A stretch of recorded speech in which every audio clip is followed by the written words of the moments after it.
Good morning, everyone. My name is Hiren Bhinde. I'm a VR product manager at Qualcomm. May I know, just to begin with, how many developers do we have in the audience today? Are there any developers? Can I have a show of hands? All right, great. Anybody from the device makers, like anybody from the device industry? No? All right, great. Okay, so I'm going to be talking about on-device motion tracking for immersive mobile VR. And we have 15 minutes, and I have 3 objectives. Before I get down from the stage today, I'd like you to understand that we always hear about 3DoF, 6DoF. What does it exactly mean at a very high level? I'm sure most of you might already have that understanding. But how does it really work in a standalone mobile devices? We are all hearing going from a tethered PC device to a mobile device and trying to understand how does tracking work. And then last but not the least, how does 6DoF enable challenges for developers, and what are some of the things that needs to be done in order to resolve those challenges? So this is going to be the examples that I'm going to be giving today is from a VR point of view. And why don't we begin with just understanding what does it take to make VR a truly immersive experience? And when we started thinking about VR at Qualcomm a few years ago, we looked at it to distill a pure immersive experience. There are 3 technology fronts that needed to be really ironed out: visuals, interactions, and sounds. I'm going to give this example for we're going to use this example for the next 10 minutes. Imagine yourself wearing a VR headset. You're right here, you're wearing a VR headset, and you find yourself in the middle of Manhattan. You're looking at Times Square building in front of you. There's McDonald's on your right. There's Hard Rock Cafe on your left. But you're here. Now, how do you make it a true immersive experience? The colors, the pixels, the graphics need to be really clear so that you know that you're not seeing a pixelated image or something that's not really natural. The sounds. George Lucas says that 50% of the movie experience comes from sound. So the sounds need to be really good: 3D sounds, spatial sounds. And last but not the least, the most important thing is interactions. The most important tracking part of our body, as a part of our body, is our head. So the head movement, the eye movement, the hand movement, and we decided to take all these factors to create a true immersive experience. 3DoF versus 6DoF. I'm sure most of you might already be aware of that, but I'd just like to make sure we are all on the same page. Going back to the New York example, let's say we are all in the middle of Manhattan, and you're looking around. You could see the Times Square building. You could see Hard Rock Cafe and McDonald's, but you could just see them. You could rotate your head in the rotational movement, up, down, left, right, and you could bend your neck. That's the 3 degrees of freedom that can be provided in a rotational movement today. Now, moving to a 6 degrees of freedom, imagine that you're here and you're wearing the headset, but you could actually walk towards the Hard Rock Cafe, or you could walk towards the Times Square building in the virtual world. That's 6 degrees of freedom. It's not only moving your head, but also being able to move your body, able to bend, able to stand, able to move left and right, front and back. So it's not only in which direction am I looking, but where am I and in which direction am I looking. Now, 6DoF allows developers to bring the users in their story. Until now, as a 3 degrees of freedom, 3DoF, and you're watching, say, 360 videos today, or if you're just wearing a headset and looking around, you are immersed in that environment. So until now, smartphones were able to help us connect to the different part of the world. VR helped us immerse in a different part of the world. But now imagine being able to not only see the story around you, but be able to be a part of the story and help change the story. I show a picture here of one of the applications that we've developed, which is, I hope this doesn't break, where you have an octopus in the ocean with a wrecked ship. Now, just being able to see the octopus swim around you would be 3 degrees of freedom, where you're able to see it around you. But now imagine being able to be fully immersed and becoming the part of the story, and you can now interact and change the story. That's what 6 degrees of freedom helps allow. Now, what has been the story of 6 degrees of freedom, and how did it evolve over the years? We've all seen an Oculus Rift or an HTC Vive.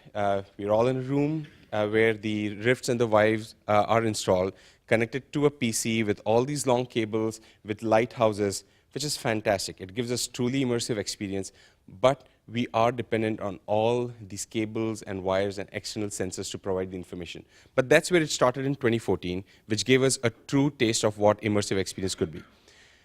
It then moved to a monocular fisheye in a standalone camera, where you're wearing a headset, not connected to anything. You just have one single camera helping provide the pose information. I'll get into some of these details in the next few slides.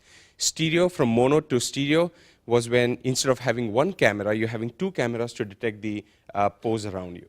That helps with much more accuracy, and that's what folks are looking at today. Room scale VR. The 6 degrees of freedom that's being enabled today is still what's called a seated VR, where folks could just be around, not only sitting on a chair, but around a very small area of space.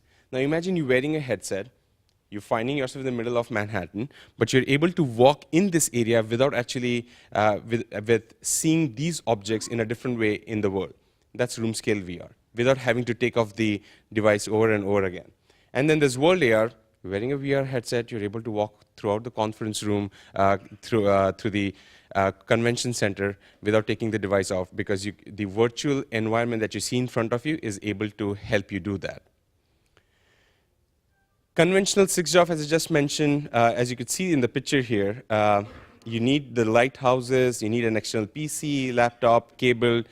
We wanted to move away from this environment. Our forte at Qualcomm is, of course, being wireless and mobile, and one of the things we wanted to make sure is for a true immersive experience to be embraced by the end community, we wanted to make it mobile. And to make it mobile, we had to move away from cables. This is the experience that we're providing with the standalone reference devices that we've announced a few months ago. And this is for this device to be to use a device which is not connected to cables and not having external sensors. How do you enable motion tracking? Let's see how do we enable motion tracking there. So, as you know, any sort of pose of the user that needs to go to the application goes with two key inputs. One is the camera. The second is the IMU, or the accelerometer and the gyroscope data. The camera always provides the relative data of the user when he's standing in the space, and the accelerometer and the gyroscope data helps provide the sample data from the IMU. That provides the localization data. Getting the camera data and the IMU data, it goes to Qualcomm's Hexagon DSP, and then we run our algorithms and provide the pose data to provide the exact pose. So now, if I find myself standing in the middle of Manhattan and I move my head, as soon as I move my head and I could see the McDonald's on the right, for the device to let the application know that my head has moved and that it should present McDonald's in front of my eyes, that will happen with the input of these two data. But there's one more complexity here. This needs to happen in less than 20 milliseconds. Just imagine, I'm looking at you guys right now, or you're looking at me, and then you look at the slides. You see the slides immediately on the projector. Being able to do the same thing in the virtual world, it needs the data that you get from the camera, from the IMU, running it in the algorithm on the DSP, going it back to the application processor, and having the right image in front of your eyes with the right sound, the right data, non-pixelated, and with the right interactions, all needs to happen in 20 milliseconds. This is called motion to photon latency. If the latency is low, you're able to find a true immersive experience. But if there's latency that's noticeable, the end user could actually be sick. And that's where a lot of folks in the past VR experiences, in the ones that were released in 2013, 14, felt a lot of nausea because the motion to photon was not really less than 20 milliseconds. Now, what needs to happen to make this motion to photon, what we've learned so far, or what we've discussed so far, is what is 3DoF, what is 6DoF, how it works in an environment where it's connected to a PC, but how is it actually resolved in a mobile environment, in a standalone device where you don't have any PCs connected, any cables connected to the standalone device. You have two sensors looking out and capturing the data along with the sensors on the device. And this data, the sensor sampling, along with the visual data and the display data, this end-to-end is motion to photon that needs to be captured in less than 20 milliseconds. Our latest Snapdragon 835 reference design that we've recently announced, we get motion to photon latency at about 15 milliseconds. So we're way below, almost about 30 to 40% better than the industry standard of 20 milliseconds. By the way, the 20 milliseconds data is not something, it's just not a lucky number that we thought was good and we wanted to share the 20 milliseconds. It's scientific data. Anything about 20 milliseconds is where the user starts feeling nausea and sick. So one of the things that we discussed through the timeline chart was the monocular 6-ToF and then the stereoscopic 6-ToF. The stereoscopic 6-ToF is where you have two camera sensors looking outside. And for the stereo wide-angle lenses, the benefits of having two external-facing cameras instead of one is where you have instant accurate scene depth.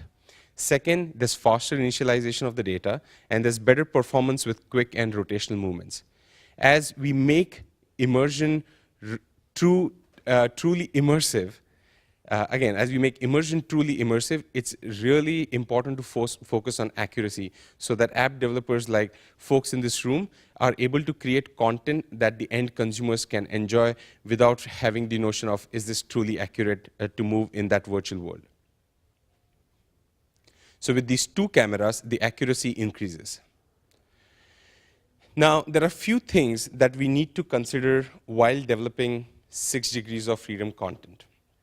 First is the scale and space.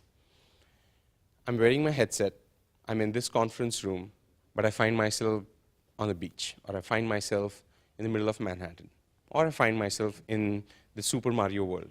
How do I enable that space to the space that I'm here right now? Secondly, with these devices becoming mobile and you're not locked to a room, the challenge also becomes for the developer to really identify what could be there in the room and how could you have the real objects in the room transposed to as virtual objects in the virtual world. Seeing this table, if I'm wearing the headset, if I'm here and if I'm getting into a VR world, how do I find either the desk of this size or the chair just come across as a virtual object in the app that I'm looking at? So what needs to be done is definitely considering limits to the amount of full body movement that could happen in this space. Secondly, we need to definitely provide movement alternatives. Security is one of the key features in order to look at that. Tracking. Device cameras can become occluded and the environment can be too dark. We wear the headset, we're really not aware of the external lighting. Sometimes the light could be too bright, sometimes the light could be too dark. Cameras could have dust on it, and then the accuracy or the features that the camera needs to look in the outside world to provide the right data to the device will not work properly. So in order to do that, one of the things that we always request developers is to make sure that they fade to black or there's a fixed image in event of the lost head tracking. Because if you're moving your head and if the image gets destabilized, it's like being in a boat with rocky waters, where your head's stable, but the world around you is moving. And that's when the end user could feel even more nauseated. Last is the storytelling. This is one of the most exciting times for developers to develop content. And the reason is, until now, when apps or games were developed, it was more about helping navigate the user through a story. Now the user is not only immersed, or the user is not only going to be immersed in the story, the user is going to actively change the story. Imagine you're as a part of a game where you have a sword fight and you're going to have some enemies come around you. Where do you look? That problem has always been there in the games that we've traditionally played, where you have to look around all the time. But if you find yourself in some other room where and you're looking at the wrong place, that's something where 6-ToF is always going to have challenges where how do you enable the user to get back to the real space? How do you enable users to take control of the virtual camera in order to focus on the true story element? Because now the user is going to be able not only to be immersed in the story, he or she is going to be able to help change the story. Again, in summary, 3 degrees of freedom helps you look at the world around you. 6 degrees of freedom helps you to navigate in the world around you. The devices that were introduced so far that were cabled to PCs or laptops not only have security hazards, because if you're truly immersed, you could trip over cables, but now the mobile devices, the standalone devices without any cables, help you roam around in the free environment. But it comes across with some challenges. What are the challenges? The challenges are that you don't have external sensors to give the right kind of pose data. And the way this problem solved is having the right kind of sensors and the external facing cameras and the sensors provide the right pose data back to the application. So that's fantastic, where you have a device now, a dev kit, which you could use and develop content. And then for app developers, there are certain things that need to be taken in order to develop such content. One is scale, second is tracking, and third, helping come up with intuitive ways and innovative ways for the right storytelling in the 6DoF world. How do you get started with 6DoF for standalone and mobile VR? Qualcomm has its own SDK called as the Snapdragon VR SDK, and the Snapdragon 835 head-mounted device is going to be released by end of this month. And if you are interested in knowing more about what we have in terms of the features that we support and the device availability and so on and so forth, please visit us at developer.qualcomm.com. Thank you once again for your time and attention.